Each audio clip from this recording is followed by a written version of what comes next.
Hi, everybody. This is SAAD. Earlier today, I retweeted a letter that Representative Ilhan Omar of Minnesota sent to the USA powerlifting folks. Let me read it for you here. Just bear with me as I put on my very sexy glasses. So, this is Dear Mrs. Ribich and Dr. Melee. Mrs. Ribich is the executive director of USA Powerlifting, and Dr. Larry Mail is the president of USA Powerlifting. I'm writing to express my concern over a recent decision by USA Powerlifting to bar participation by my constituent, Ms. J.C. Cooper, because she is transgender. Under the Minnesota Human Rights Act, discrimination against anyone based on their gender identity is illegal. This includes in public accommodations and in Minnesota organizations such as USA Powerlifting. In fact, just last month, a Minnesota jury awarded Miss Christina Ginter $20,000 after the Independent Women's Football League refused to allow her to participate because she is transgender.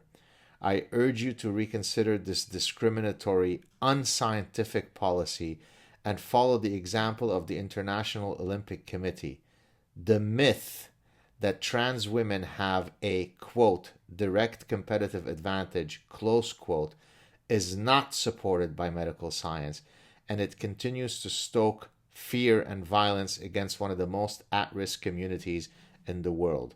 While I do not have direct jurisdiction over this matter as a U.S. Congresswoman, I'm sending this letter to Minnesota Attorney General Keith Ellison with a recommendation that he investigate this discriminatory behavior. Sincerely, Ilhan Omar, Member of Congress.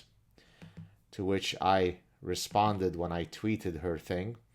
Grand Mufti Professor Dr. Ilhan MN for Minnesota is correct. There are no anatomical, physiological, morphological, and hormonal differences between the two sexes. A 220 pounds biological male who self-identifies as a woman would garner absolutely no competitive advantage against biological females. So this is the world that we now live in. A representative in the U.S. House of Representatives believes that medical science is on her side when she proudly proclaims that there are absolutely no sex differences that would place one sex over the other when it comes to athletic competitive advantage. This is when I warned the Canadian Senate about the slippery slope, and they laughed and scoffed. I'm wondering if they're still laughing. And this is why I need to reiterate that, yes, we should all strive to live in a world where there is no bigotry, no hatred, certainly no institutional bigotry.